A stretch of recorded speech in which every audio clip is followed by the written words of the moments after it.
yaitu Gedung Karesidenan Pekalongan atau yang dikenal sebagai Gedung Pakuril. Bangunan ini bukan sekedar peninggalan fisik masa lalu, tetapi juga sebagai saksi bisu perjalanan panjang sistem pemerintahan kolonial hingga dinamika pemerintahan Indonesia modern. Sebelumnya, izinkan kami memperkenalkan diri. Halo semuanya, perkenalkan nama saya Ceria Setulingtias dari Presensi 9. Halo semuanya, perkenalkan nama saya Dewi Sulfiana dari Presensi 12.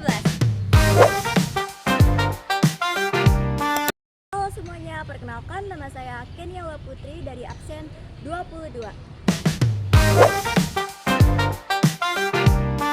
Perkenalkan, nama saya Khalifah Rasid Ahmadi Siregar dari absen 23 dari kelas 11B.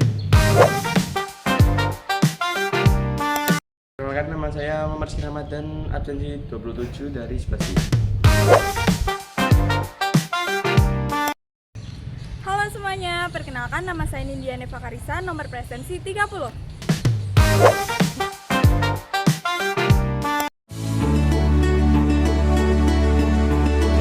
Gedung ini dibangun sekitar tahun 1850 pada masa Residen Belanda Johannes van der Epp menjabat di Pekalongan.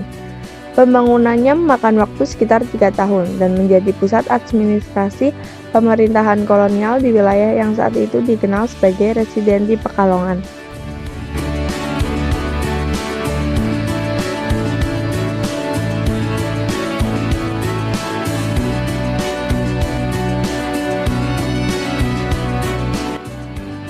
Sistem karesidenan di Pulau Jawa sendiri diperkenalkan pada masa pendudukan Inggris tahun 1811 di bawah Legend Thomas Stamford Raffles yang membagi Jawa ke dalam wilayah-wilayah administratif yang disebut karesidenan, masing-masing dipimpin oleh seorang presiden Eropa. Residen ini membawahi para bupati pribumi dan memiliki otoritas di bidang pemerintahan, hukum fisikal, dan kepolisian.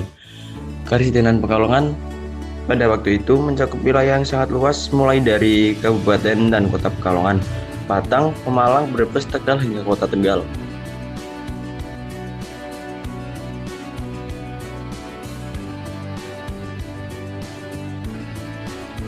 Dari segi arsitektur, Gedung Karesidenan Pekalongan memiliki gaya kolonial Eropa yang sangat khas dan megah.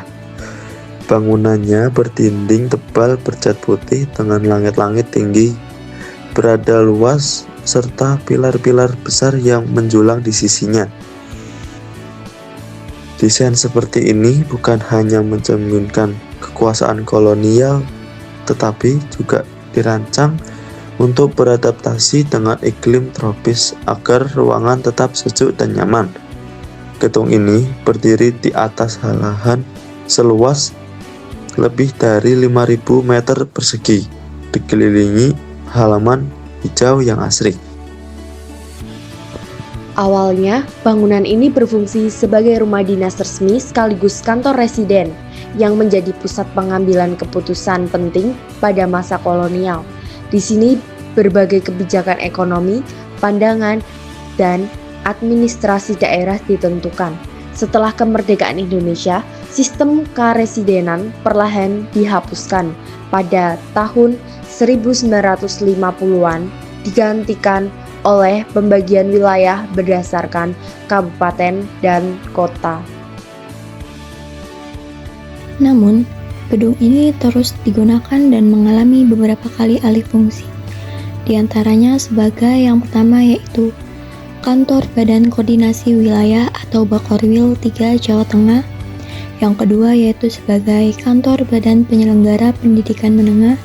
Yang ketiga yaitu sebagai tempat karantina pasien COVID-19. Dan yang keempat juga sebagai ruang publik untuk pameran, pertunjukan seni, festival budaya, hingga lelang karya seni. Meskipun tidak lagi memiliki fungsi administrasi utama, bangunan ini tetap berkontribusi dalam kehidupan kota, menjadi ruang budaya, edukasi, dan kebersamaan masyarakat.